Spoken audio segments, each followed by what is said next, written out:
আসসালামু আলাইকুম প্রিয় দর্শক, আশা করি সবাই ভালো আছেন। আলহামদুলিল্লাহ আমিও ভালো আছি। আজকে আপনাদের সামনে ওলকচু দিয়ে মুরগি দিয়ে রান্না করে দেখাবো। ওলকচু তো অনেকেই খেয়েছেন, কিন্তু গরুর মাংস মুরগির মাংস দিয়ে যে রান্না করা যায় সেটা কি আপনারা জানেন কিনা? যদি না জানেন তাহলে কিন্তু আজকের রেসিপিটা আপনাদের জন্য। এই যে দেখতে পাচ্ছেন আমার কাছে ওলকচু, এই ওলকচুর অর্ধেকটা কিন্তু আমরা আগেই খেয়ে ফেলেছি, আর অর্ধেকটা আপনাদের সামনে রেসিপিও দিব বলে রেখে দিয়েছি। তবে আজকে কিন্তু এই অর্ধেকটা আপনাদেরকে মুরগি দিয়ে রান্না করে দেখাবো। তার জন্য শুরুতে কিন্তু আমি এই ওলকচুটার শিকলাটাকে ছাড়িয়ে তারপর কিন্তু এটাকে ছোট ছোট টুকরা করে আমি গরম পানি মানে বলক পাড়া পানির ভিতরে হালকা একটু সিদ্ধ করে পানিটাকে ফেলে দিয়ে নিচ্ছি।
প্রায় 5 মিনিটের মতন সিদ্ধ করে নিয়েছি। এখন এগুলাকে আমি গরম পানি থেকে উঠিয়ে নেব।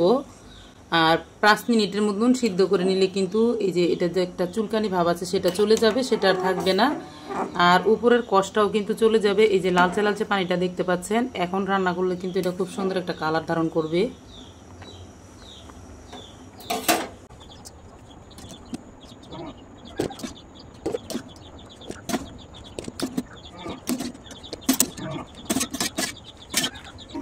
এখন রান্না করার জন্য প্রথমে কড়ার ভিতরে দিয়ে দিচ্ছি হাফ কাপের মতন সয়াবিন তেল।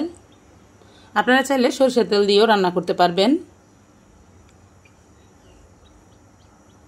তেলটা ভালোভাবে গরম হয়ে আসলে এখানে আমি হাফ কাপ পেঁয়াজ কুচি দিয়ে দিচ্ছি, আর পেঁয়াজ কুচিটা দিয়ে আমি লালচে কালার করে ভেজে নিচ্ছি।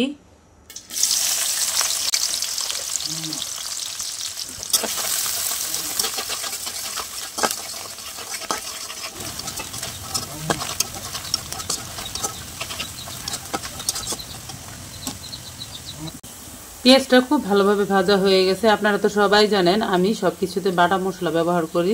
তার জন্য প্রথমে এখানে আমি দিয়ে দিচ্ছি 1.5 চা চামচ আদা বাটা, 1.5 চা চামচ রসুন বাটা। আদা রসুনটাকে তেলের উপর ভালো করে ভাজবো।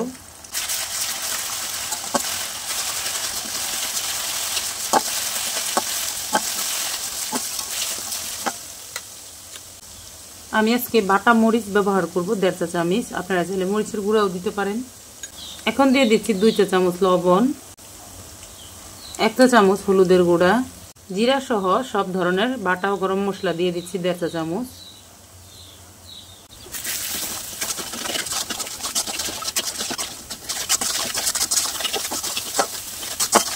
তেলের উপর মশলাটাকে ভালোভাবে কষিয়ে এখন অল্প একটু পানি দিয়ে কষিয়ে নিচ্ছি।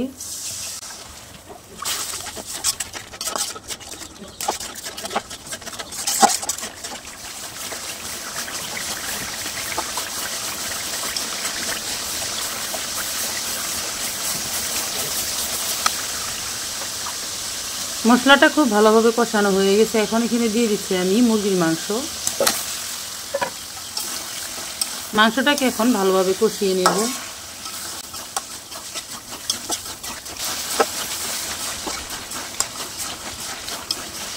কিছুক্ষণ কষায় নেওয়ার পর এখানে দিয়ে দিচ্ছি আমি সেই কেটে রাখা ভাপ দেওয়া ওলকচু।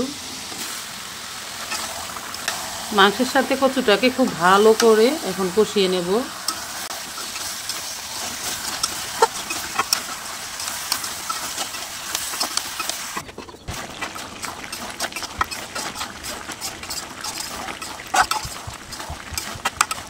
খুব ভালোভাবে কষিয়ে নিয়েছি আমি, কিন্তু কষানোর সময় অল্প একটু পানি দিয়ে কষাই নিয়েছি। আর এই যে দেখতে পাচ্ছেন তেল বের হয়ে গেছে। আর কষানোর সময় কিন্তু এই ওলকচুটা খুব ভালোভাবে সিদ্ধ হয়ে যাবে। এই যে দেখুন, এই যে খুব সুন্দরভাবে কিন্তু সিদ্ধ হয়ে গেছে। আমি আপনাদেরকে দেখিয়ে দিচ্ছি। এই যে এখন আমি ঝোল দিয়ে দিব হালকা, যাতে ঝোলটা থাকে, এত ঘনও হবে না আবার এত পাতলাও থাকবে না, মিডিয়ামের মতন করে ঝোলটাকে রাখবো। ওই আন্দাজে কিন্তু পানিটা দিতে হবে।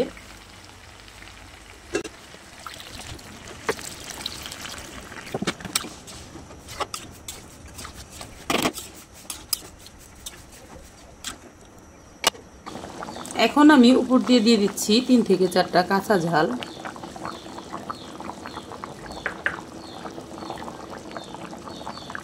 বাটা মশলা দিয়ে একবার এই কচুর তরকারিটা খেয়ে দেখবেন কতটা যে মজা, আসলে বলে বোঝাতে পারবো না। আপনারা ট্রাই করলেই বুঝতে পারবেন। আমি কিন্তু এই বাটা মশলা দিয়ে যখনই রান্না করতেছি তখনই কিন্তু পুরা বাড়ি ঘর ঘ্রাণ করতেছে, আর বাচ্চারাও খাওয়ার জন্য ছটফট করতেছে। আর তরকারিটা কিন্তু মাশাআল্লাহ অনেক বেশি লোভনীয় হইতেছে, দেখতেই পারতেছেন। আর কচুগুলা কিন্তু এখন গলতেছে, মানে জাল করতে করতে তরকারিটা ঘন হয়ে যাচ্ছে। এত সুন্দরভাবে সিদ্ধ হয়, মানে কল্পনার বাহিরে। অনুরোধ থাকবে অবশ্যই কিন্তু আপনারা বাটা মশলার সাথে একবার হলো এই ওলকচুর রেসিপিটা ট্রাই করবেন। এই তরকারিটা এরকম ঝোলেই থাকবে। আমি নামিয়ে নেব। নামিয়ে নেওয়ার আগে উপর দিয়ে একটু জিরার গুঁড়া ছিটিয়ে দিচ্ছি।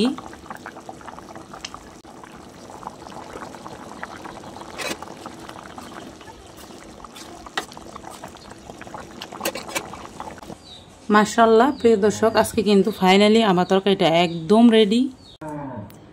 এই তো প্রিয় দর্শক দেখুন, তরকারিটা আমি একদম রেডি করে নিয়েছি। মাশাআল্লাহ কত বেশি লোভনীয় হয়েছে। আর তরকারিটা কিন্তু খেতে অনেক বেশি মজা। আপনারা একবার হলেও কিন্তু ট্রাই করবেন। বিশ্বাস না হলে কিন্তু অবশ্যই ট্রাই করে দেখতে পারেন। এই মুরগির মাংসের সাথে ওলকচুর তরকারিটা অনেক বেশি টেস্ট হয়, অনেক বেশি সুস্বাদু হয়।